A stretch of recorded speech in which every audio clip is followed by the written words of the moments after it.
Yang mengganjar ibu dan memberikan pahala untuk ibu bukan saya, bukan suami, tapi yang memberikan pahala tiada batas, unlimited kepada ibu adalah Allah dengan kenikmatan yang sangat besar. Makanya Masya Allah, makanya akhirnya wanita di dunia kalau mereka sudah masuk surga, mereka bukan hanya menjadi bidadari, tapi sesungguhnya mereka menjadi pemimpin para bidadari. Kenapa kok para wanita kalau masuk surga, wanita di dunia kalau mereka masuk surga, mereka menjadi pemimpin para wanita bidadari di surga? Ya Ustadz, karena simpel, karena sesungguhnya kita harus paham. Karena para bidadari tidak diciptakan dengan tempaan-tempaan ujian dan amanah yang harus mereka tunaikan.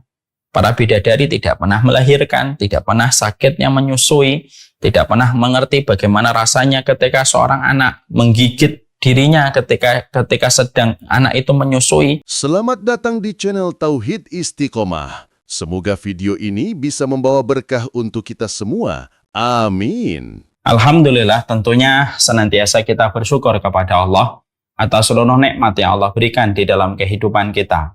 Karena sesungguhnya materi kuliah dan materi kehidupan bagi kehidupan orang yang beriman itu cuma dua secara sederhana, yaitu adalah sabar tanpa tepi, syukur tanpa tapi. Kalaupun kita mendapatkan turbulence dan ujian dalam kehidupan, bukan karena Allah itu benci dan murka kepada kita, tapi terkadang turbulence yang kita peroleh, kesulitan yang kita dapatkan, karena Allah ingin menganugerahkan kepada kita pahala-pahala kesabaran. Karena kalau semuanya dimudahkan untuk kita, lalu dari mana kita akan mendapatkan pahala kesabaran? Maka inilah yang menjadikan kita paham materi kurikulum dalam kehidupan hamba yang beriman. Yang pertama adalah memberikan kesabaran tanpa tepi. Sabar terhadap suami, sabar terhadap anak, sabar terhadap seluruh problematika di dalam keluarga, dan sabar di dalam jalan ketaatan kita kepada Allah. Maka tidak ada yang bermuara pada setiap kesabaran kecuali adalah gemericik air di surga. Karena memang surga diciptakan dan disediakan secara istimewa bagi mereka yang bersabar. Makanya ucapan para malaikat, salamun alaikum bima sabartum. Selamat ya atas kesabaran kalian. Sebuah kalimat opening ceremony yang diucapkan para malaikat untuk menyambut para penduduk surga atas seluruh kesabaran yang mereka jumpai di dunia sampai mereka mendapatkan cita-cita tertinggi, yaitu adalah surga dengan gemericik air yang begitu menenteramkan. Materi kurikulum yang kedua bagi orang yang beriman itu adalah memberi kesyukuran tanpa tapi. Karena sesungguhnya hidup itu pasti terdapat segala macam kemudahan yang Allah berikan pada kehidupan kita. Kalaupun kita pernah mendapatkan ujian, maka ujian itu hanyalah seujung kuku. Tetapi nikmat yang Allah berikan kepada kita bagaikan gelombang di atas gelombang. Janganlah apa yang menjadi ujian seujung kuku melupakan luapan kenikmatan gelombang di atas gelombang yang Allah berikan di dalam kehidupan kita. Dan kita memberikan kesyukuran. Syukur itu tanpa tapi. Karena syukurnya mereka yang beriman kepada hari akhir berbeda dengan mereka yang bersyukur bagi yang memiliki paham materialisme. Orang yang memiliki paham materialisme ketika mereka bersyukur selalu menetapkan syarat supaya mereka baru mau bersyukur. Nanti kalau dapat mobil, saya bersyukur. Nanti kalau dapat promosi jabatan, saya baru bersyukur. Nanti kalau saham saya naik, saya baru bisa bersyukur. Tetapi ketika itu semuanya belum dia dapatkan, dia tidak mau bersyukur kepada Allah. Itu syukurnya kaum materialisme. Orang yang bersyukur, bagi mereka yang beriman kepada hari akhir, syukur yang dia berikan itu pada sejatinya syukur tanpa syarat. Apapun yang dia dapatkan maka dia bersyukur kepada Allah karena dia mengerti pemberian yang Allah limpahkan kepadanya jauh melebihi setiap kesulitan yang pernah dihadapi. Kesyukuran tanpa tepi inilah yang menjadikan seseorang akan merasakan kecukupan, seseorang akan merasakan kelapangan, dan pastinya dia akan mendapatkan keberkahan. Hari ini paham materialisme luar biasa menggurita di dalam seluruh lini kehidupan. Sehingga akhirnya terkadang yang penting itu adalah kepuasan, yang penting adalah kemewahan, dan yang terpenting itu adalah finansial. Padahal kita lupa bahwasanya yang terpenting bukan itu semua. Tapi yang terpenting itu kalau kita memiliki kecukupan, kalau kita memiliki kelapangan di dalam hati kita, dan ketika kita diberikan keberkahan. Karena perkara itulah yang menenangkan kehidupan kita dan menjemput rezeki surga dalam kehidupan di akhirat. Kita tidak mungkin mendapatkan ketenangan, kelapangan, kecukupan, dan keberkahan kecuali adalah kita bersyukur Bersyukur atas baju yang kita kenakan, bersyukur atas rumah yang telah kita peroleh, bersyukur atas motor yang kita dapatkan dan mobil yang telah kita beli, maka itulah sejatinya kehidupan yang membahagiakan.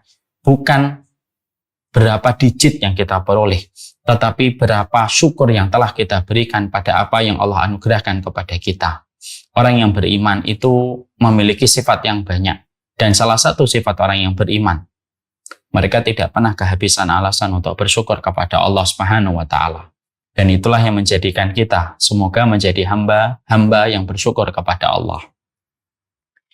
Tentunya pada kesempatan hari ini, sebelum kita menyampaikan materi, bahwasanya materi yang akan menjadi pembahasan kita secara khusus pada kesempatan duha kali ini adalah materi tentang wanita sebagai support system kehidupan.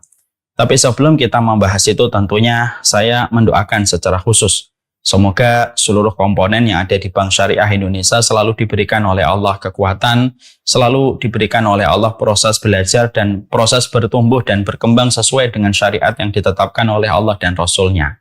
Kalaupun menghadapi satu turbulence, pernah menghadapi kesulitan, dan pernah menghadapi badai yang menerjang, semoga dikuatkan dan semoga ujian yang pernah datang itu terus menjadikan dewasa dan terus menjadikan berkembang dan bertumbuh untuk mencapai keridhaan dari Allah Subhanahu wa Ta'ala sesuai dengan konsep yang pasti dimiliki oleh setiap orang yang bekerja di Bank Syariah, yaitu adalah bagaimana mengenalkan konsep muamalah secara Islam kepada seluruh masyarakat. Dan semoga doa-doa ini diistijabah oleh Allah dan dikabulkan oleh Allah. Amin insyaallah. Kita pada kesempatan hari ini akan membahas tentang sebuah tema, wanita sebagai support system kehidupan. Mari kita memperhatikan tulisan di samping ini. Allah menyampaikan kepada kita bahwasanya wanita itu tidak ditakdirkan untuk menjadi pemimpin. Tetapi sesungguhnya pada dasarnya dan pada sejatinya wanita itu ditakdirkan untuk melahirkan banyak pemimpin yang hebat di atas kehidupan kemanusiaan. Karena ini merupakan salah satu fitrah yang harus kita mengerti di balik penciptaan seorang wanita. Bahwasanya sekali lagi, wanita tidak ditakdirkan untuk menjadi pemimpin, tetapi sesungguhnya wanita itu pada dasarnya, wanita itu ditakdirkan untuk menjadi orang melahirkan pemimpin-pemimpin besar dalam kehidupan umat hari ini. Itulah yang menjadikan wanita itu begitu hebat, dan kehebatannya dalam beberapa sisi melebihi kehebatan yang dimiliki laki-laki. Karena setiap laki-laki yang mereka menjadi pemimpin besar dalam kehidupan peradaban manusia, mereka lahir dari seorang rahim wanita yang melahirkan. Dan sesungguhnya pemilik rahim yang taat, maka melahirkan pemimpin-pemimpin besar yang luar biasa di dalam kehidupan. Mari kita lihat Imam Syafi'i. Imam Syafi'i adalah pemimpin besar dalam kehidupan ilmu. Beliau merupakan founder dari madhab Syafi'i. Tapi sesungguhnya siapa yang melahirkan Imam Syafi'i adalah ibunya. Dan ibunya lah yang melahirkan pemimpin besar yang bernama Syafi'i. Imam Bukhari adalah imam di dalam masalah hadis. Dia memiliki sebuah kitab hadis yang luar biasa yang disebut dengan Sahih Bukhari. Kitab yang paling sahih setelah Al-Quran. Tapi siapa yang melahirkan Bukhari? Ibunya. Untuk memberi arti kepada kita, jangan remehkan wanita. Karena sesungguhnya wanita, kalau mereka berada pada track yang benar, maka sesungguhnya kekuatan yang dimiliki oleh wanita tidak mampu ditandingi oleh siapapun di dalam kehidupan. Karena pahlawan pun tidak akan pernah lahir, kecuali karena peran seorang wanita yang melahirkan setiap para pahlawan besar di dalam kehidupan agama kita. Ini yang kita pahami tentang wanita. Jadi ibu-ibu tidak usah merasa minus, tidak usah merasa minder. Saya cuma seorang perempuan, saya cuma seorang wanita, saya cuma seorang ibu rumah tangga, saya cuma seorang wanita dari seorang karyawan di BSI. Jangan pernah merasa minder, karena sesungguhnya pada dasarnya ibu dimuliakan oleh Allah dan ibu merupakan pemilik rahim yang melahirkan para pemimpin-pemimpin besar. Kalau Allah menakdirkan di antara keturunan kita menjadi orang besar, maka orang besar itu pasti di baliknya ada seorang wanita hebat yang telah melahirkan mereka. Maka itu yang menjadikan kita akhirnya memahami tentang perkara itu. Makanya akhirnya kita mengerti betul bahwasanya Kalau wanita, mereka itu telah betul-betul mengetahui fitrahnya, lalu wanita ini bisa memberikan kebaikan di dalam kehidupannya, maka sesungguhnya kebaikan wanita itu akan menjadi pusaran kebaikan yang besar di antara seluruh orang yang ada di sekitarnya. Jadi kalau kita perhatikan, bahwasanya wanita bukan hanya sekedar wanita itu mereka melahirkan para pemimpin besar, tapi sesungguhnya para wanita itu pada dasarnya, kalau wanita itu berada pada tracknya, mereka menjalankan kehidupan sesuai dengan fitrahnya. Mereka melakukan yang diwajibkan, lalu mereka meninggalkan apa yang Allah larang dalam kehidupan mereka. Maka seluruh komponen yang ada di sekitarnya akan merasakan keberuntungan besar ketika seorang wanita yang solihah sudah ada di antara mereka. Kita tentunya paham ya, kalau ada orang tua, kalau dia mendapati ada orang tua, kalau dia mendapati ada orang tua itu mendapati anaknya perempuan, 2 solihah, lalu sampai dihantarkan 2 putrinya solihah itu menuju kepada gerbang pernikahan, 2 anak perempuan yang solihah yang dihantarkan kepada gerbang pernikahan, itu menjadikan orang tuanya akan memiliki sutroh, akan memiliki pembatas antara orang tuanya dengan neraka. Karena 2 wanita, anak yang solihah, maka sesungguhnya bisa menjadi penghalang antara orang tuanya, bapak dan ibunya dari api neraka. Kalau wanita, ternyata mereka adalah seorang ibu yang solihah bagi anak-anaknya, maka anak-anaknya beruntung. Karena apa? Karena sesungguhnya wanita-wanita yang solihah dan wanita yang beriman, maka pada dasarnya mereka itu adalah benda, dan anak-anak mereka itu adalah bayangan untuk mereka. Kalau bendanya lurus, maka bayangan pun lurus. Dan siapakah anak yang beruntung? Kata para ulama, anak-anak yang dilahirkan dari rahim yang taat kepada Allah, rahim yang sabar, rahim yang ridho kepada Allah, rahim yang senantiasa menjalani kehidupan dengan kesyukuran. Kalau mereka melahirkan anak, maka anak mereka itu akan menjadi anak-anak yang paling beruntung, karena mereka memiliki ibu yang solihah, yang bisa membawa mereka menuju kepada ridho dan surganya Allah. Kalau ada wanita, ternyata dia menjadi seorang istri, maka sesungguhnya dia kalau menjadi istri yang solihah, maka itu pun akan menjadi sebuah perniagaan dan menjadi sebuah simpanan yang paling terbaik. Karena Rasulullah Shallallahu Alaihi Wasallam menyampaikan kepada kita di dalam salah satu hadis yang sangat penting. Rasulullah mengatakan ada perniagaan, ada simpanan yang paling mahal yang dimiliki oleh seorang laki-laki. Rasulullah menyebutkan ada 3, yaitu adalah lisanan dzakiron, yaitu adalah bagaimana lisanmu senantiasa berzikir kepada Allah, wa qalban syakiron, dan hatimu selalu bersyukur kepada Allah, dan yang ketiga, yaitu adalah kamu memiliki zaujatan mukminah tu'inu ala amril akhirah, yaitu ketika kamu memiliki seorang istri yang mukminah, dia beriman kepada Allah, yang membantumu dalam urusan akhirat, maka sesungguhnya itulah simpanan terbaik yang dimiliki seorang laki-laki, sebagaimana ditegaskan oleh Rasulullah kepada Umar bin Khattab. Tidak ada simpanan terbaik bagi seorang laki-laki kecuali dia memiliki seorang wanita yang terbaik, beriman kepada Allah, dan menjadi support terbaik kehidupan suaminya menuju kepada surga. Inilah bagaimana kedudukan wanita yang luar biasa. Jadi dari sini kita akhirnya paham. Dari sinilah kita akhirnya betul-betul mengetahui benar betapa besarnya kedudukan wanita itu. Jadi wanita itu bukan hanya sekedar wanita. Wanita itu bukan hanya sekedar urusan ketika mereka di dapur. Wanita itu bukan hanya urusan ketika mereka mengganti popok bagi anak mereka. Tapi ternyata di balik setiap wanita yang berada di dalam rumahnya ketika mengganti popok anaknya, ternyata ada sesuatu yang besar yang tidak kelihatan kecuali adalah orang yang paham tentang akhirat. Di balik wanita itu ada pemimpin-pemimpin besar yang nanti dilahirkan. Di balik wanita itu ada sebuah keberuntungan besar yang dia berikan kepada sang suami, yang dia berikan kepada anak, yang dia berikan kepada orang tua ketika wanita itu betul-betul menjadi wanita yang hebat, paham kewajibannya, melakukan apa yang Allah perintahkan, meninggalkan apa yang Allah larang. Semua perkara besar yang tadi kita bahas akan diberikan oleh seorang wanita. Makanya Masya Allah, laki-laki memberikan nafkah kepada seorang wanita. Tapi wanita memberikan khidmah yang melancarkan seorang laki-laki mendapatkan surganya Allah. Itu kata para ulama. Saya ulang kembali. Laki-laki memberikan nafkah kepada sang istri. Tapi seorang istri atau seorang wanita, kalau yang menerimanya adalah wanita mukminah, wanita itu akan mengganti setiap nafkah yang diberikan oleh suami dengan sesuatu yang lebih besar, yaitu laki-laki itu mendapatkan kebaikan dan mendapatkan support terbaik menuju kepada ridhonya Allah ketika dia telah didapatkan oleh seorang laki-laki, lalu laki-laki itu mendapatkan istrinya betul-betul mukminah. Nah, inilah yang menjadikan kita paham betapa besarnya masalah ini dalam kehidupan.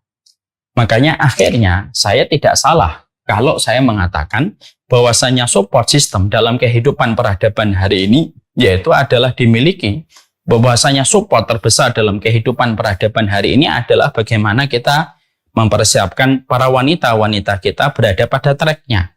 Bagaimana kita mempersiapkan anak perempuan supaya anak perempuan itu mengerti tentang kewajibannya, supaya kita mempersiapkan seorang wanita ketika akan menikah dan kita mempersiapkan seorang wanita ketika menjadi ibu.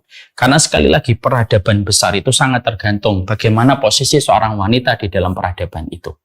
Selama wanitanya dalam kondisi yang baik, maka sesungguhnya seluruh peradaban itu akan menjadi baik dan kualitas kehidupan itu akan menjadi baik. Tapi selama wanitanya buruk, maka peradaban itu pun akan ambruk seiring dengan ambruknya para wanita yang menjadi tiang umat dan tiang kehidupan bangsa. Makanya tidak salah kalau Rasulullah Shallallahu Alaihi Wasallam mengatakan di dalam salah satu riwayatnya bahwasanya tidak ada yang menjadikan Bani Israel, walaupun mereka menjadi kaum yang paling banyak nabinya dan merupakan kaum yang Allah turunkan kitab Taurat untuk mereka, tapi kaum Bani Israel itu menjadi hancur. Dan hancurnya kaum Bani Israel dimulai dari hancurnya wanita di antara mereka. Nah, inilah yang menjadi sebuah fakta yang tidak bisa terbantahkan. Sekarang mari saya akan sampaikan bahwasanya wanita itu, Masya Allah, wanita itu memiliki sebuah peranan besar. Mari kita merenungkan surat Al-Furqan ayat yang ke-74. Allah menyampaikan kepada kita di dalam salah satu firman-Nya. Ayat ini penting untuk menjadi bahan perenungan untuk kita. Allah menyampaikan ada sifat ibadur rahman yang Allah sebutkan di dalam surat Al-Furqan ayat yang ke-74. Walladzina yaquluna rabbana hablana min azwajina wa dzurriyyatina qurrata ayun waj'alna lil muttaqina imama. Allah menyampaikan kepada kita walladzina yaquluna rabbana hablana min azwajina wa dzurriyyatina qurrata ayun waj'alna lil muttaqina imama. Allah mengatakan kepada kita, sifat ibadur rahman, yaitu adalah mereka yang senantiasa mereka itu berdoa. Ya, mereka selalu berdoa. Ya Allah, berikanlah kepada kami pasangan-pasangan kami yang qurrata ayun dan berikanlah kepada kami keturunan-keturunan yang qurrata ayun dan jadikanlah kami pemimpin orang yang bertakwa. Ini ayat beberapa waktu yang terakhir ini sering saya sampaikan di banyak kesempatan. Karena ayat ini bagi saya sangat mind-blowing sekali untuk memberi refleksi perenungan dalam kehidupan kita. Mari kita bedah. Ibu-ibu yang membawa handphone dibuka surat Al-Furqan, surat yang ke-25 ayat yang ke-74. Mari kita lihat betapa luar biasanya mind-blowing yang kita dapatkan pada ayat ini.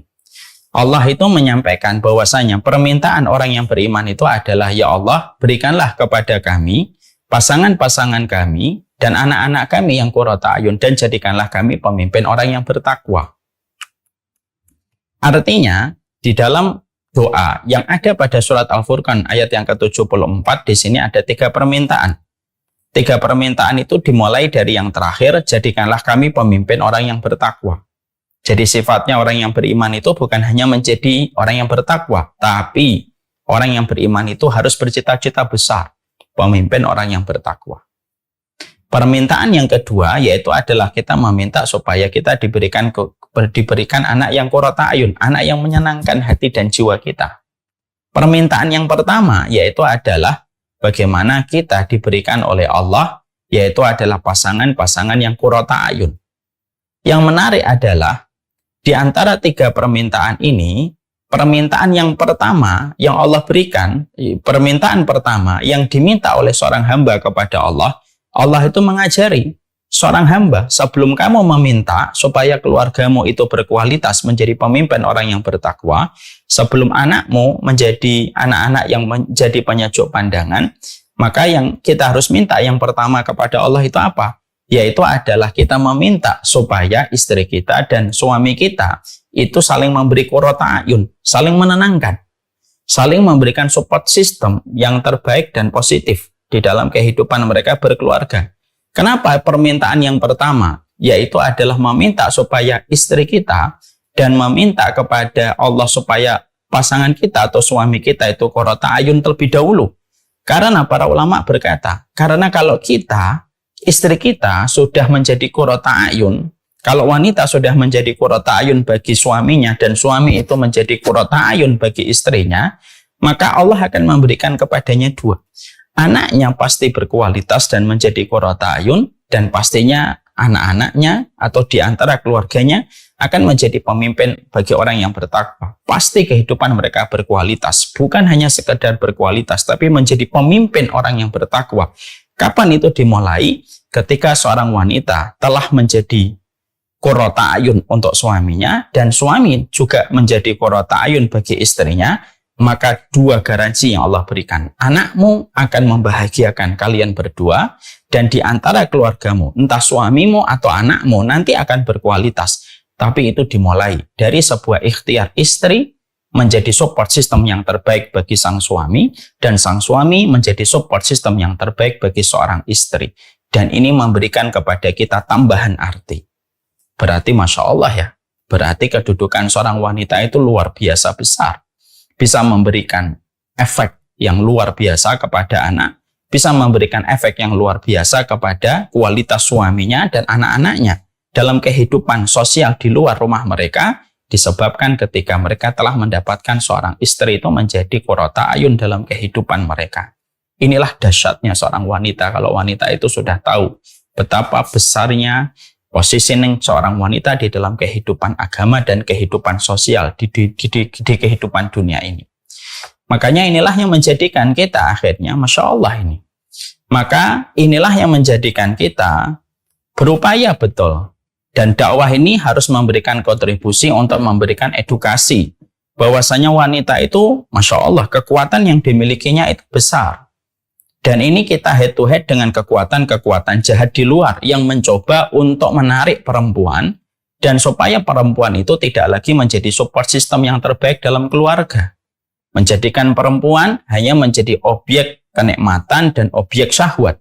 Lalu menjadikan wanita itu hanya menjadi objek dari berbagai macam produk-produk yang terus dikeluarkan supaya wanita itu terus berhasrat terhadap itu. Inilah yang menjadikan dakwah itu harus memberi edukasi. Bahwasanya ternyata ibu-ibu yang seluruhnya hadir pada kesempatan hari ini, Allah itu menciptakan ibu sebagai seorang wanita itu bukan tanpa sebab. Allah menciptakan ibu sebagai seorang wanita, hari ini menjadi istri, hari ini menjadi ibu dari anak-anaknya, hari ini diberikan amanah untuk menjadi istrinya seorang karyawan. Itu bukan tanpa hikmah. Kenapa? Karena Allah tidak mungkin menciptakan apapun yang terjadi pada kehidupan kita itu tanpa hikmah. Maka hikmahnya adalah sejenak kita harus merenungkan. Allah menciptakan saya sebagai wanita, berarti saya diberikan oleh Allah kesempatan untuk melahirkan pemimpin besar. Allah menciptakan saya sebagai seorang wanita karena Allah ingin supaya saya menjadi sumber kebaikan. Sumber kebaikan untuk anak saya, sumber kebaikan untuk suami saya, dan sumber kebaikan untuk orang tua saya. Dan sesungguhnya Allah menakdirkan saya perempuan karena saya kalau betul-betul bisa menjadi qurrata ayun untuk suami saya, anak saya akan qurrata ayun, suami saya dan anak saya mungkin akan menjadi orang yang berkualitas ketika mereka menjadi pemimpin bagi orang yang bertakwa. Dan itu ada tali simpulnya, dan tali simpul itu adalah bernama seorang wanita. Ya, coba ibu-ibu pahami betapa besarnya Allah menginginkan itu kebaikan ada di pundaknya ibu. Jadi jangan pernah kita berpikir sebagaimana orang yang bingung. Ada perempuan berpikir pengen jadi laki-laki, menjadi transgender. Itu pada dasarnya karena dia tidak paham fitrah besar. Ada perempuan yang tidak ingin punya anak free child karena dia tidak tahu bahwasanya fitrahnya itu ketika dia menanggung satu beban amanah itu akan memberikan kepadanya sebuah kebaikan besar. Kenapa? Anak itu amanah, tapi amanah itu akan memberikan kepada kamu sebuah kesyukuran dan sukacita. Kalau seorang wanita sudah paham bahwasanya maksudnya Allah menciptakan engkau dengan semua penjabaran yang tadi disampaikan oleh Allah dan Rasul-Nya, maka disitulah kita paham. Allah ciptakan memang perempuan dari tulang rusuk, tapi tulangnya seorang wanita terkadang lebih tegar dan lebih kuat daripada tulangnya seorang laki-laki. Makanya akhirnya kita mendapati kan bagaimana perempuan mereka mampu menghadapi rasa sakit yang paling sakit ketika melahirkan. Di mana ketika pernah diadakan eksperimen sosial, seorang laki-laki diuji coba dengan rasa sakit yang dirasakan seorang wanita ketika merasakan kelahiran. Ternyata tidak ada laki-laki yang mampu untuk menanggung rasa sakit itu. Karena sekali lagi, memang perempuan dari tulang rusuk. Tapi tulang rusuk itu lebih kuat daripada besi sekalipun kalau dia sudah mengerti tentang amanah yang Allah berikan kepadanya. Allah menciptakan ibu bukan tanpa hikmah. Allah menciptakan ibu bukan tanpa sebab. Allah tiba-tiba tidak mungkin Allah menciptakan misalkan Ibu Rini, Ibu Susanti, siapapun namanya. Itu tiba-tiba Allah ciptakan kamu menjadi perempuan. Lalu kamu tidak ditakdirkan dengan sebuah perkara besar ketika Allah menciptakan engkau sebagai wanita. Tidak mungkin itu terjadi pada kehidupan seorang wanita. Makanya inilah yang menjadikan kita tentunya paham. Ketika seorang wanita sudah tahu amanahnya begitu besar, maka amanah ini bukan beban. Karena bedakan antara amanah dengan beban. Ada sesuatu perbedaan antara amanah dengan beban. Memang amanah itu ada bebannya, ya, amanah itu ada bebannya, tapi tidak setiap beban itu pasti amanah. Tapi amanah itu bagaimanapun merupakan suatu ujian yang Allah berikan kepada kita supaya berkualitas. Emas tidak akan pernah menjadi emas tanpa ditempa. Mutiara tidak akan pernah menjadi mutiara tanpa proses yang panjang dengan penempaan sampai akhirnya mutiara itu keluar dan dijual dengan harga yang mahal. Sama, memang amanah ini Allah berikan kepada wanita supaya wanita itu tahu bagaimana fitrah yang harus dia jalani dalam kehidupan, bagaimana dia berusaha untuk menjadi yang terbaik, bagaimana dia berusaha menempa dirinya supaya dia bisa menjadi tali simpul dari banyak kebaikan ketika mereka sudah memahami fitrahnya itu. Dan siapa nanti yang akan mengganjarnya dengan musim panen yang sangat indah bagi wanita? Yang mengganjar ibu dan memberikan pahala untuk ibu bukan saya, bukan suami, tapi yang memberikan pahala tiada batas, unlimited kepada ibu adalah Allah dengan kenikmatan yang sangat besar. Makanya Masya Allah, makanya akhirnya wanita di dunia kalau mereka sudah masuk surga, mereka bukan hanya menjadi bidadari, tapi sesungguhnya mereka menjadi pemimpin para bidadari. Kenapa kok para wanita kalau masuk surga, wanita di dunia kalau mereka masuk surga, mereka menjadi pemimpin para wanita bidadari di surga? Ya Ustadz, karena simpel, karena sesungguhnya kita harus paham. Karena para bidadari tidak diciptakan dengan tempaan-tempaan ujian dan amanah yang harus mereka tunaikan.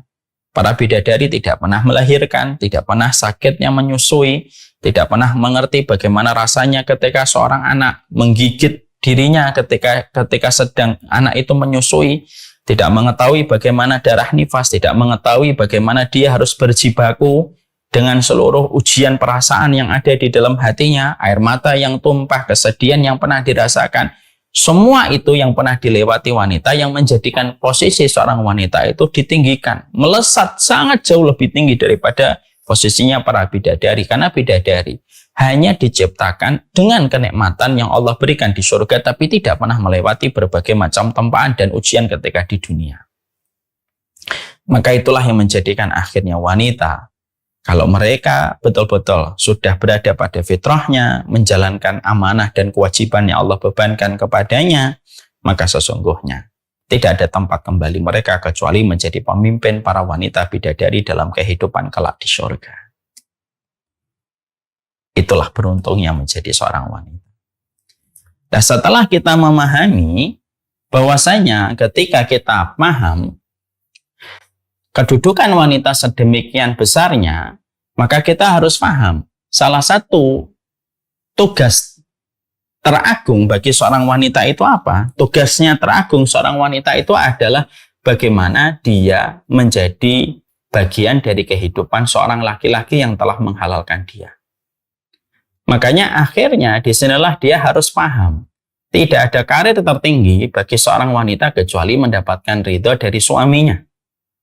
Karena sesungguhnya kalau ada seorang wanita lalu sang suami itu ridho kepada dirinya, maka seorang wanita kalau sudah diridhoi oleh seorang suami, maka sesungguhnya seorang wanita akan dipanggil dan namanya disematkan ke 8 pintu surga. Dia akan boleh memasuki pintu mana saja untuk memasuki surga. Kalau seorang wanita itu telah menjadi bagian dari kehidupan seorang suami dan telah mendapatkan keridhaan dari sang suami. Berarti salah satu tugas terbesar seorang wanita di separuh kehidupannya itu apa? Yaitu separuh kewajiban seorang wanita dalam kehidupannya itu adalah menjadi istri. Lalu bukan hanya sekedar menjadi istri, tapi betul-betul dia mampu menjadi support system yang terbaik untuk sang suami. Terutama ketika sang suami bekerja mencari karunia Allah. Mereka melaksanakan kewajiban, bagaimana mengarahkan keluarganya, mendidik keluarganya, memberikan nafkah kepada keluarganya, dengan kebutuhan yang dimiliki oleh keluarganya. Maka seorang wanita, mereka pun memiliki sebuah tugas yang besar. Dan sesungguhnya salah satu tugas terbesar seorang wanita itu apa? Yaitu menjadi partner bagi seorang laki-laki di dalam kehidupan dan upaya keselamatan dalam kehidupan supaya mendapatkan kenikmatan besar di akhirat. Karena wanita ditakdirkan mereka menjadi partner di dalam kehidupan seorang laki-laki, maka inilah yang menjadikan kita harus paham. Apa yang saya harus lakukan, Ustadz? Supaya saya mendapatkan musim panen yang begitu manis dalam kehidupan saya di akhirat. Ketika saya menjadi partner seorang laki-laki dalam kehidupan berumah tangga, apa yang saya harus lakukan supaya saya bisa menjadi support system yang terbaik untuk suami saya?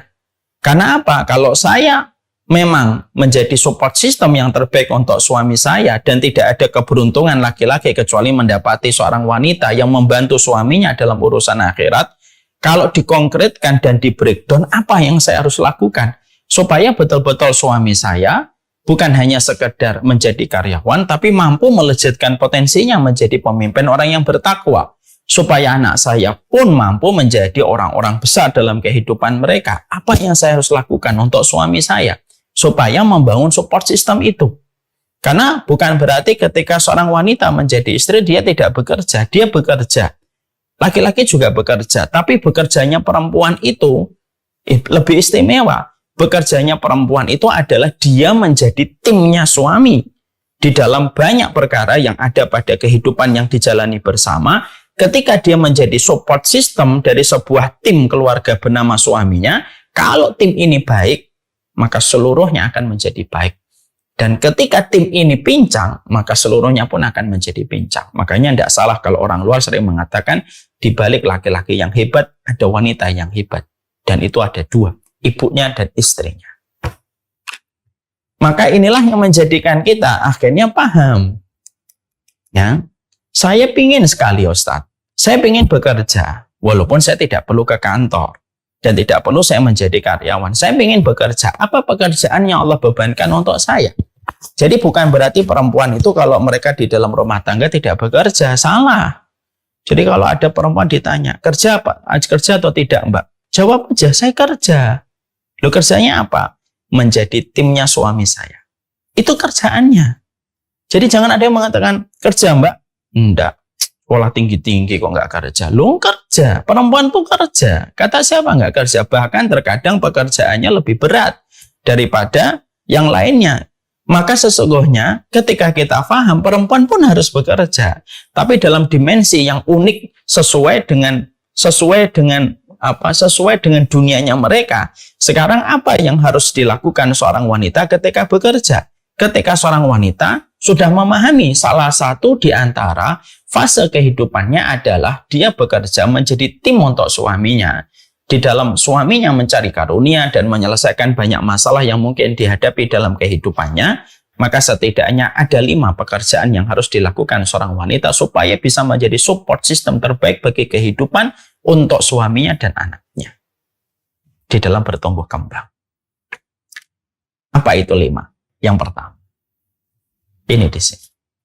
Perhatikan tulisan di samping saya. Ya, di samping saya.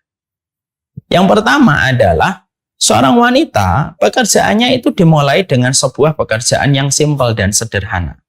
Yaitu adalah seorang wanita yang memberikan ketenangan. Dia memberikan ketenangan. Ya.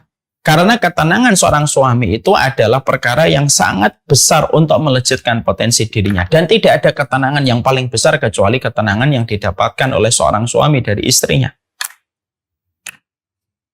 Ya, makanya akhirnya betul kalau kata para ulama mengatakan, kalau para ulama besar itu pernah ditanya begini ibu-ibu, apa kunci rahasia harmonis dalam keluarga? Ulama besar ini yang telah melewati puluhan tahun dalam pernikahan berkata, jangan meributkan perkara-perkara remeh dan kecil. Selama itu masih bisa dimaafkan aja. Ya. Maka ini intinya, yang pertama adalah saling memberi ketenangan. Karena apa? Karena sesungguhnya saling memberikan ketenangan, ketenangan suami, ketika suami memberikan ketenangan kepada istrinya akan bertambah baik. Karena air susu yang mengalir kepada anaknya ketika disusui akan berisi dengan aura yang positif. Dan ketika sang istri itu tenang, lapang hatinya, tenang, maka ketika dia mendapatkan amanah mendidik anak, maka dia bisa fokus dan konsentrasi. Itu akibat yang akan dirasakan langsung oleh seorang istri kalau tenang. Sama pula, sebenarnya adalah ketenangan itu juga didapatkan ketika sang istri berusaha untuk terus memberikan ketenangan, tidak suka untuk memulai satu konflik dan tidak suka untuk tidak suka membesar-besarkan perkara yang tidak terlalu syar'i, yang sebenarnya masih bisa dikompromikan dan masih bisa untuk dikomunikasikan. Maka ketika suami istri saling tahu narasi latar belakang kenapa dia harus memberikan ketenangan, maka ketenangan itulah yang akan melejitkannya. Karena seorang suami, ibu, kalau dia tidak mendapatkan ketenangan di dalam rumahnya, apapun yang ada di luar itu akan menjadi berantakan. Dimulai dari ketidaktenangan dia mendapatkan di dalam rumahnya senyuman yang harusnya diberikan oleh seorang istri kepada sang suami. Mari saya ajak ibu untuk merenung. Satu perenungan hadis yang sederhana. Ibu-ibu karyawan dari BSI. Ibu tahu nggak Rasulullah Shallallahu Alaihi Wasallam itu beliau itu ditanya, ya Rasulullah, ayun nisa'i khairun? Siapa laki-laki? Siapa perempuan yang paling baik? Ya, siapa perempuan yang paling baik ya Rasulullah? Pertanyaan dari seorang laki-laki kepada Rasulullah. Ayun nisa'i khairun? Ya. Bahwasanya ada seseorang nanya, siapa wanita yang terbaik itu? Maka perhatikan jawaban yang diberikan oleh Rasulullah Shallallahu Alaihi Wasallam.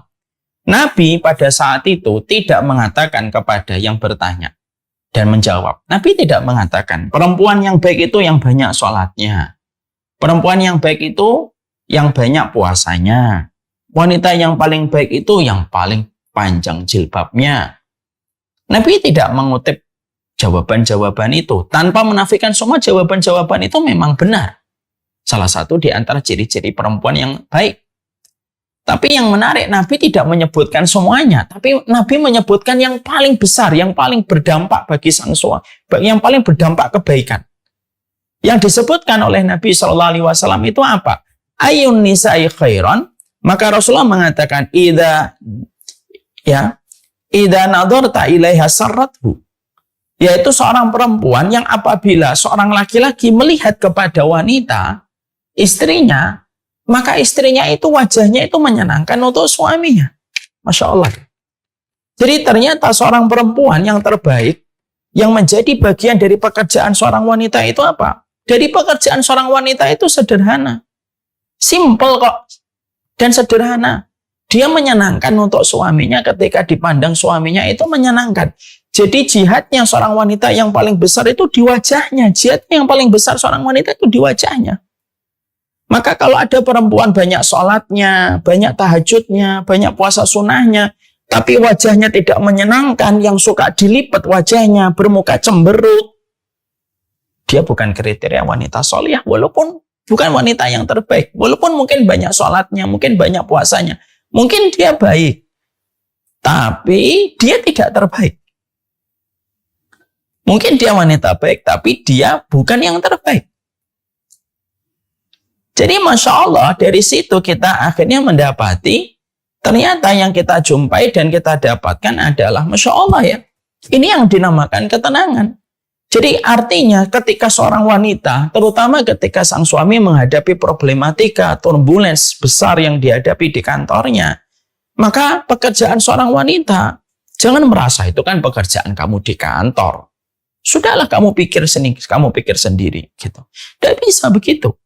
Tapi yang bisa dilakukan itu apa? Yang bisa dilakukan itu adalah dia tersenyum saja, lalu berusaha untuk memberikan love language-nya kepada sang suami, lalu dengan senyuman, karena smile itu basic love language-nya suami istri. Ya, saya sampaikan dalam satu buku ya. Di dalam buku Lughatul Hub. Lughatul Hub itu bahasa cinta. Dikatakan bahwasanya senyuman itu merupakan basic love language-nya suami istri. Ya, memang ada tambahan, ada hug, ada yang namanya full service dan lain sebagainya. Tapi basic dari love language itu adalah tersenyum. Makanya senyuman satu wanita tulus dari hatinya ketika dia senyum kepada sang suaminya, demi Allah ya ibu, bisa memadamkan 1000 pesona kemaksiatan di luar rumah. Kenapa? Satu senyuman yang tulus itu mengalahkan 1000 kecantikan yang hanya dipoles dari make up, yang bukan datang dari tulusnya hati kepada seorang laki-laki. Jadi ini merupakan pekerjaan. Makanya kalau saya ditanya, wanita yang solihah itu simple kok. Kalau dipandang suaminya menyenangkan. As simple as that. Tapi ternyata memang ujian terbesar perempuan itu ya pada sesuatu yang simple, yang sederhana. Karena apa? Karena banyak wanita yang mampu sholat tahajudnya 2 jam dari jam 1 sampai jam 3. Tapi belum tentu dia bisa tersenyum melepaskan suaminya ke kantor di pagi hari. Padahal dia tahu sang suami itu akan menghadapi dengan perjuangan berat. Melewatin perjalanan yang begitu panjang, macet yang luar biasa, suasana pekerjaan yang terkadang tidak sesuai dengan atmosfer hatinya. Dan maaf ibu, sering saya menjumpai banyak laki-laki yang tetap bertahan di satu tempat pekerjaan. Walaupun dia tidak nyaman. Kenapa? Ya karena yang dia ingat itu istrinya dan anak-anaknya. Maka inilah yang kita harus bangun. Saya tidak mau ya nanti ada yang komen begini. Ya lihat-lihat dulu dong Ustadz suaminya. Gitu. Itu adalah orang-orang yang seakan-akan lupa balasan dari Allah. Ya, saya tidak mau kalau sedang menyampaikan tentang masalah seorang wanita gitu. Kemudian wanitanya ngomong, lihat-lihat suaminya dulu dong. Sebagaimana ketika seorang laki-laki dikasih tahu tentang hal-hal ini, lihat-lihat dulu dong istrinya. Itu perkataan orang yang tidak paham tentang janjinya Allah. Dan kita harus paham, fa'in ahsantum li anfusikum dalam surat Al-Isra. Bukankah kamu kalau berbuat baik itu kan berbuat baik untuk dirimu sendiri kan? Seorang wanita menjadi support sistem kehidupan untuk suaminya. Ketika dia berbuat baik kepada suaminya, maka sesungguhnya dia sedang berbuat baik untuk dirinya sendiri. Dia akan lapang hatinya, lega jiwanya. Belum lagi ridhonya Allah dan rahmatnya Allah dia dapatkan. Walaupun maaf, mungkin ada seorang istri ketika memberikan senyuman tulus, mungkin sang suami tidak menanggapi. Tapi Allah sudah menyampaikan, fa'in ahsantum li anfusikum. Loh, kalau kamu itu berbuat baik itu sebenarnya perbuatan baik itu kembali sama dirimu, bukan kembali kepada orang. Dan itu kaidah iman di dalam beramal. Ya, maka saling memberikan ketenangan. Coba ditampilkan lagi. Saling memberikan ketenangan. Karena ketenangan seorang suami itu adalah komponen yang melejitkannya. Maaf ya Bu, anak yang mereka lahir dari keluarga yang harmonis itu lebih besar persentase potensinya melejit dibandingkan anak yang lahir dari keluarga disharmonis. Islam itu ngatur supaya semua itu harmonis Bu. Kenapa? Karena Islam tahu harmonis itu menghasilkan kekuatan besar. Makanya kita disuruh baik sama tetangga supaya harmonis. Tenang hidup kita. Kita diperintahkan ngomong yang baik. Kalau tidak bisa ngomong yang baik, diam. Supaya harmonis. Orang tidak perlu terluka ucapan kita. Kita diperintahkan supaya kita jangan gibah. Supaya harmonis hubungan kita. Karena kalau gibahmu kedengaran sama dia, maka dia dia tidak mau respect kepada dirimu. Akhirnya keadaannya tidak enak. Kenapa Islam itu selalu menyuruh semua kondisi itu selalu harmonis? Karena harmonis itu menciptakan banyak kekuatan besar di dalam kehidupan. Ibaratnya benih yang tumbuh di atasnya tunas kebaikan itu ya dari kata harmonis. Maka jangan hanya karena alasan sepele, ketenangan itu kita hilang. Lalu membela sesuatu yang sifatnya tidak terlalu bermanfaat untuk dunia dan tidak terlalu bermanfaat untuk akhirat. Ya kalau urusannya cuma dunia kecil-kecil gitu, tidak perlulah kita bentak suami hanya urusan kecil. Sebagaimana ini sebaliknya. Kalau urusan-urusan remeh gitu, tidak perlulah kita meninggikan suara gitu. Janganlah wanita-wanita salihah, janganlah wanita-wanita yang menjadi istri karyawan ini, mereka beranggapan wanita selalu benar. Saya khawatir itu inception itu masuk ke alam sadar. Tanpa disadari itu terbawa sampai ke rumah.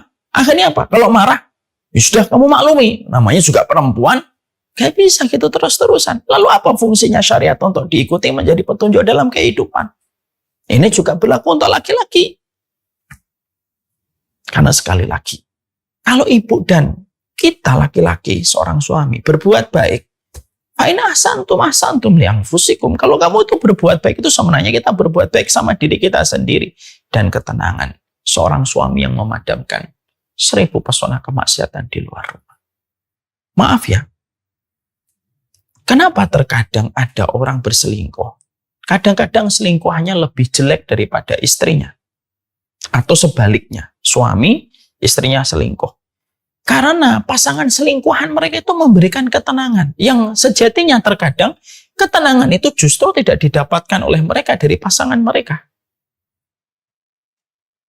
Dan itulah yang menjadikan kita harus paham. Seharusnya yang paling berhak memberikan ketenangan adalah orang yang telah terlibat di dalam pernikahan. Ya, saling memberi ketenangan. Terutama di waktu pagi. Senyum. Berikan ketenangan. Supaya sang suami, mereka tidak pecah pikirannya. Memikirkan apa yang harus difikirkan itu begitu berat. Beban seorang laki-laki tidak ringan. Beban seorang wanita pun tidak ringan. Dan itu dimulai ketika kita memahami syariatnya bagaimana nyuruh kita. Itu yang kita ikuti. Jangan ngikutin perasaan. Tidak ada endingnya. Jangan ngikutin logika. Gak ada limitnya. Paling baik, letakkan logikamu, letakkan perasaanmu, ikuti syariatnya. Insya Allah. Dengan saling memberikan ketenangan akan melejit seluruh potensi yang dimiliki oleh seorang laki-laki. Ada laki-laki ketika dia mendapatkan seorang wanita, yang wanitanya itu senantiasa tidak pernah memberikan ketenangan untuknya. Ada banyak kemudaratan yang akan terjadi. Dan itulah yang kita khawatirkan. Yang kedua, yang harus kita pahami. Yang kedua itu adalah saling berupaya memberikan cita rasa persahabatan. Yang kedua itu saling berupaya memberi cita rasa persahabatan. Karena menikah, mendapatkan suami dan mendapatkan istri atau karena mendapatkan suami atau istri itu anugerah. Tapi mendapatkan sahabat dari suami kita dan istri kita, mendapati suami kita itu sahabat dan istri kita sahabat itu karunia besar. Artinya, salah satu pekerjaan seorang wanita dan ini juga pekerjaan seorang laki-laki itu apa? Yaitu adalah berupaya memberikan bumbu-bumbu persahabatan dalam hubungan mereka ketika mereka menikah.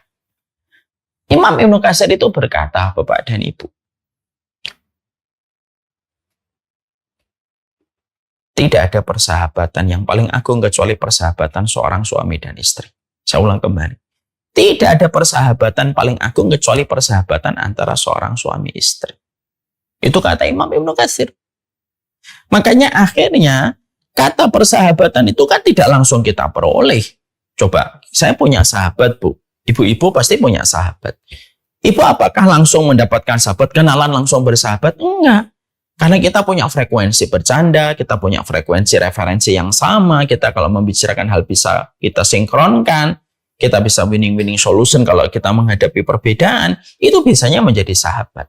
Sama, salah satu tugas seorang wanita itu apa? dia harus berupaya untuk menjadi sahabat yang terbaik untuk sang suami.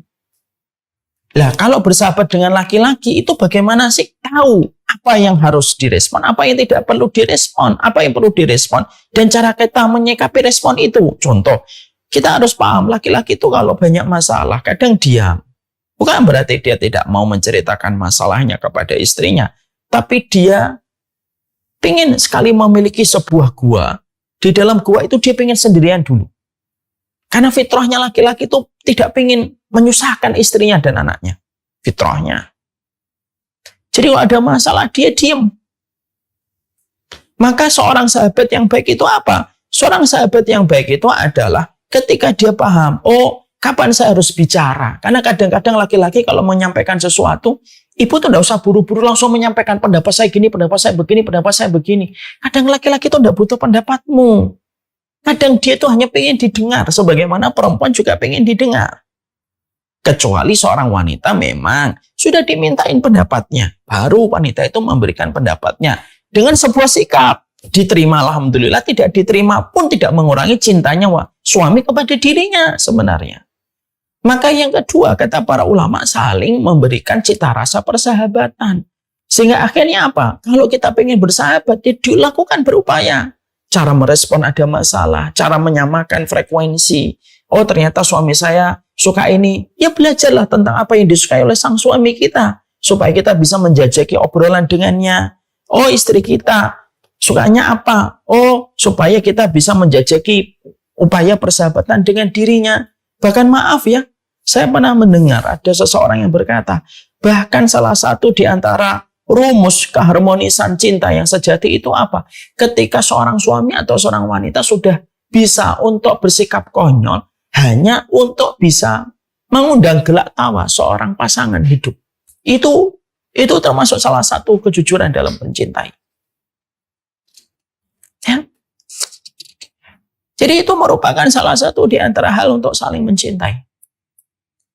Makanya akhirnya mintalah kepada Allah selalu. Ya Allah, saya itu mohon kepadamu ya Allah supaya kami mendapatkan istri yang juga sahabat untuk saya dan mendapatkan seorang istri yang tidak hanya seorang istri tapi juga sahabat bagi kami. Dan itu diupayakan. Dari pihak istri juga mengupayakan. Kenapa ya pernikahan saya kok terkesan monoton? Mungkin ternyata kita tidak punya quality time. Oh, mungkin kita harus mengadakan quality time, persahabatan dihadirkan, ada obrolan-obrolan yang saling kita melemparkan, menjawab, merespon, dan cara meresponnya itu tidak usah menghakimi, tidak usah menyudutkan, supaya cita rasa persahabatan itu terasa. Karena fitnah itu bisa datang kapan saja, dan kalau fitnah itu sudah datang, maka merusak apapun yang sudah dibangun bertahun-tahun. Kalau fitnah itu sudah datang merasuk pada kehidupan suami istri. Maka yang kedua, pekerjaan yang harus dimiliki oleh seorang wanita itu apa? Menghadirkan cita rasa persahabatan. Coba kita cari buku referensi gimana punya sahabat. Kita pelajari, oh suami saya itu sukanya ngobrol ini. Oh istri saya itu suka kalau bercanda, kalau saya bercanda ini dia akan tergelak tawa. Sehingga akhirnya kalau sudah tercipta sebuah persahabatan dari sebuah proses kejujuran hati, wah nikmat betul itu. Lu sampai Imam Ibnu Katsir itu berkata, tidak pernah kami dapatkan, tidak pernah kami jumpai bagaimana persahabatan paling agung kecuali persahabatan antara seorang suami istri. Loh, sampai kita menjumpai itu, sampai semacam itu. Ini menunjukkan apa? Mahalnya dari sebuah persahabatan. Itu yang kedua. Yang ketiga, yang kita harus paham. Apa yang kita harus mengerti? Yang ketiga, tidak menuntut kesempurnaan. Menjadi support system yang ketiga, kata para ulama adalah bagaimana setiap dari kita tidak menuntut kesempurnaan. Karena apa? Ujung dari menuntut kesempurnaan yang sifatnya mustahil dari suami kita, maka sesungguhnya akan berujung dengan konflik membara. Menuntut kesempurnaan itu sebagaimana kita menyalakan korek api di atas tumpukan kertas. Sudah nggak dapat, hangus terbakar iya. Banyak orang tanpa sadar, dia itu menginginkan kesempurnaan pada pasangannya, tanpa menyadari bahwasanya pasangan itu menjadi indah ya karena ketidaksempurnaannya. Ada bengkoknya, ada lekuknya, tapi justru indah. Bukankah korden itu kalau lurus kalah indah dengan korden yang berkelok-kelok? Ya kalau akhirnya suami kita langsung sempurna dalam segala hal, kalau suami kita langsung sempurna dalam segala hal, susah kita. Kalau ibu menuntut bahwasanya saya menjadi support system untuk suami saya, tapi saya menuntut sempurna untuk suami saya, kamu menyalakan korek api di atas, tumpukan kertas. Indahnya letup api yang ada di korekmu tidak sebanding dengan hangusnya ruangan yang kamu tempati. Berapa banyak orang ketika mereka dibedah alasan perpisahan yang terjadi di antara keluarga itu, selalu ada sebuah benang merah. Selalu menuntut kesempurnaan. Tidak bisa kesempurnaan itu. Ya, makanya sabar yang paling besar itu apa? Sabar itu kan ada 3, ibu-ibu karyawan BSI. Sabar itu ada 3. Ada sabar melakukan ketaatan, ada sabar meninggalkan larangan, ada sabar menghadapi musibah. Sabar 3 ini, Ustadz, yang paling besar yang mana? Sabar dalam taat. Lah sabar dalam taat itu spektrumnya apa aja dimensinya? Salah satunya sabar menghadapi pasangan hidup. Itu sabar dalam taat yang paling gede pahalanya. Makanya dikatakan oleh para ulama, sabar kepada keluarga itu sabar 2 kali sabarnya kepada orang biasa. Kalau kamu sabar sama temenmu itu 1 kali sabar. Tapi kalau kamu sabar sama istrimu 2 kali sabar. Kamu yang menikahinya, memberikan nafkah kepadanya, tapi kamu harus siap dengan bengkoknya. Sabar kepada suami juga sama, 2 kali sabar. Kenapa? Kamu yang menemaninya, mengetahui kekurangannya, melahirkan anaknya, tapi kamu juga menghadapi bengkoknya. Memang kata para ulama semacam itu. Kesabaran kepada pasangan itu 2 kali kesabaran. Dan salah satu di antara kesabaran kepada pasangan itu apa? Ya memang tidak ada yang sempurna. Di balik tuntutan kamu kepada istrimu dengan tangisan air mata kepada istrimu, di balik air mata yang menetes, di balik harapan kamu, sadarkah kita ada air mata istri kita yang juga menangis ketika melihat kekurangan kita? Sama sebenarnya. Jangan pernah merasa, sayalah perempuan yang paling malang di dunia. Jangan pernah merasa, saya adalah suami yang paling malang di dunia. Sebelum engkau mengatakan dirimu istri yang paling malang di dunia, mungkin suamimu juga merasa paling malang. Makanya akhirnya yang ketiga, supaya support system ini berjalan, supaya suami kita dalam kondisi yang baik, tidak terkena fitnah dengan berbagai macam hal, tidak terkena depresi, itu adalah apa? Yaitu jangan menuntut kesempurnaan. Ini ada kisah, Bu. Nyata ini demi Allah. Ada salah satu laki-laki, seorang suami, sudah 50 tahun, sudah punya cucu. Curhat kepada saya ketika istrinya ngaji. Istrinya itu menuntut banyak hal dari semua kajian-kajian yang dia dapatkan di tempat kajian. Dan sang istri memaksa, mempressure suaminya dengan apa yang dipilih oleh sang istri. Dari gaya pakai celananya harus bagaimana. Ulang semuanya diganti. Pakainya diganti, celananya diganti, ada yang dipotong dan lain sebagainya. Dan sang suami kaget. Ya, sang suami akhirnya kaget. Sang suami sempat berkata kepada kami, saya itu hampir pergi ke psikolog, Ustaz. Saya hampir pergi ke psikolog. Istri saya nggak tahu, tapi akhirnya saya trauma dengan istri saya. Dia tetap bertahan karena bagi dia yang sudah tua, karena dia sangat mencintai istrinya. Tapi dia juga trauma sama istrinya. Makanya di situ akhirnya kita mendapatkan adalah Masya Allah ya, support system itu tidak akan terbentuk. Kenapa? Ya kita tidak bisa menuntut kesempurnaan. Yang bisa kita lakukan memberikan undur, tapi seni menyampaikan kesalahan supaya dipelajari dan dikoreksi serta dievaluasi tetap diberikan. Bukan berarti tidak menuntut kesempurnaan, kita mendiamkan, lalu tidak mengubah keadaan menjadi lebih baik. Ya enggak kayak gitu juga.